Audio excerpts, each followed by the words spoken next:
Hello বন্ধুরা, আজকে আমি আপনাদেরকে দেখাবো বাংলা শস্য বীমা খরিফ 2024 মরশুমের কিন্তু অ্যাপ্লিকেশন প্রক্রিয়া অলরেডি শুরু হয়ে গেছে। আপনাদের কিন্তু ফর্মটি প্রকাশিত করে দিয়েছে। আপনারা দেখতে পাচ্ছেন অন স্ক্রিনে ফর্মটি দেখতে ঠিক এরকম।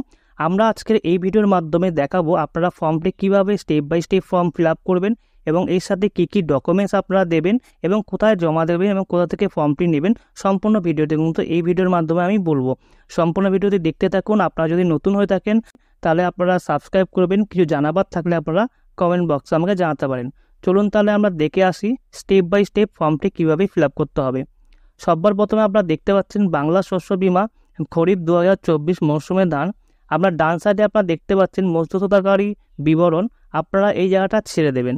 ছেড়ে দিয়ে আপনারা নিচের দিকে চলে আসবেন। কৃষকের নাম বলছে, এখানে কৃষকের নাম কিন্তু ইংলিশ অথবা বাংলায় যেটি আপনাদের সুবিধা হবে সেটি আপনারা লিখে দেবেন। লেখা হয়ে গেলে অভিভাবকের নাম, কৃষকের পিতা অথবা মাতা বা স্বামী যে কোনো একটি অভিভাবকের নাম যেটি আপনাদের কাছে অ্যাভেলেবেল থাকবে সেই অভিভাবকের নামটি আপনারা লিখে দেবেন। লেখা হয়ে গেলে কৃষকের বয়স আধার কার্ড অনুযায়ী লিখে দেবেন এবং কৃষক যদি পুরুষ না মহিলা যেটি হবে সেটি আপনারা টিকমার্ক দিয়ে দেবেন। দেওয়া হয়ে গেলে এখানে ভোটার কার্ড অর্থাৎ ইপিক নম্বর আবশ্যিক বলেছে, এখানে কিন্তু ইপিক নাম্বারটি অবশ্যই দিতে হবে। দেওয়া হয়ে গেলে আপনাদের জাতি, এখানে এসটি ওবিসি যেই জাতিটি হবে আপনারা টিকমার্ক দিয়ে দেবেন। টিকমার্ক দেওয়া হয়ে গেলে আপনাদের একটি সচল মোবাইল নম্বর যেটি আপনারা এখানে বসিয়ে দেবেন।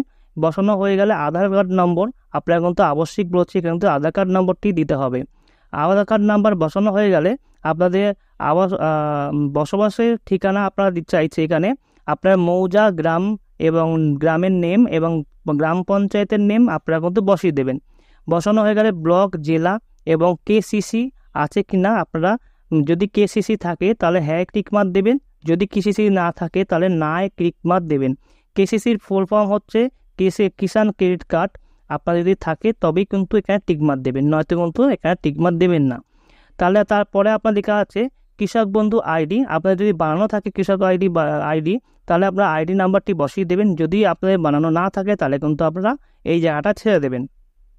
তারপরে আপনাদের বলছে বীমার জন্য প্রস্তুতি, এখানে ফসল এবং জমির বিবরণ। আপনারা এখন তার নিচে চলে আসবেন। এখানে দেখতে পাচ্ছেন অধিসূচিত ফসলের নাম, এখানে ধান বলছে, ধান লেখাই থাকবে, ইয়াটা কিছু করতে হবে না। তারপর এলাকা, আপনাদের কোন এলাকায় আপনি চাষ করছেন সেই এলাকার ব্লকের নাম এবং গ্রাম পঞ্চায়েতের নাম দিয়ে দেবেন। তারপরে আপনার মৌজা এবং জেল নাম্বার আছে সেটি আপনারা বসিয়ে দেবেন।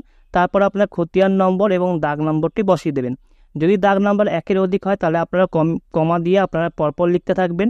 তারপরে আপনাদের বীমার জন্য প্রস্তুতিকরণ এলাকা একর, এখানে আপনাদের একরটি কত একরের মধ্যে আপনারা চাষ করছেন সেটি আপনারা লিখে দেবেন এবং জমিটি আপনাদের নিজস্ব নাকি আপনাদের ভাড়া করা জমি সেটি আপনাদের কিন্তু এখানে লিখে দিতে হবে।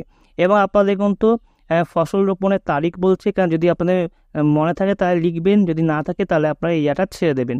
ছেড়ে দিয়ে কিন্তু নিচের দিকে আপনারা চলে আসবেন। নিচের দিকে চলে আসলে আপনারা লিখতে পারবেন কৃষকের ব্যাংকের বিবরণ, আধার সংযুক্ত ব্যাংক অ্যাকাউন্ট। আপনাদের যে ব্যাংকের অ্যাকাউন্টটি দেবেন সেটি কিন্তু আধার লিঙ্ক করা থাকা চাই। এবং তার নিচে আপনারা দেখতে পাচ্ছেন কৃষকের নাম ব্যাংকের পাসবুক অনুযায়ী নামটি আপনারা দেখে দেখে বসিয়ে দেবেন এবং ব্যাংকের নাম, তারপর আপনারা ব্যাংকের ব্রাঞ্চের নেম এবং তারপর অ্যাকাউন্ট নম্বর বসিয়ে দেবেন। আইএফসি কোড বলছে, আইএফসি কোড আপনারা কোথায় পাবেন?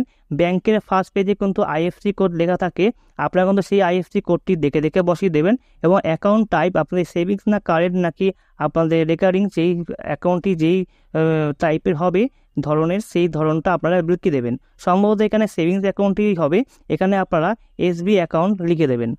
এখানে লেখা হয়ে গেলে আপনার নিচের দিকে চলে আসলে আপনারা দেখতে পারবেন কৃষকের সই বা টিপ সই। যদি কৃষক সই করতে পারে তাহলে সই করে দেবেন, যদি সই না করতে পারে তাহলে কিন্তু এই জায়গাটা আপনারা টিপ সই দিয়ে দেবেন।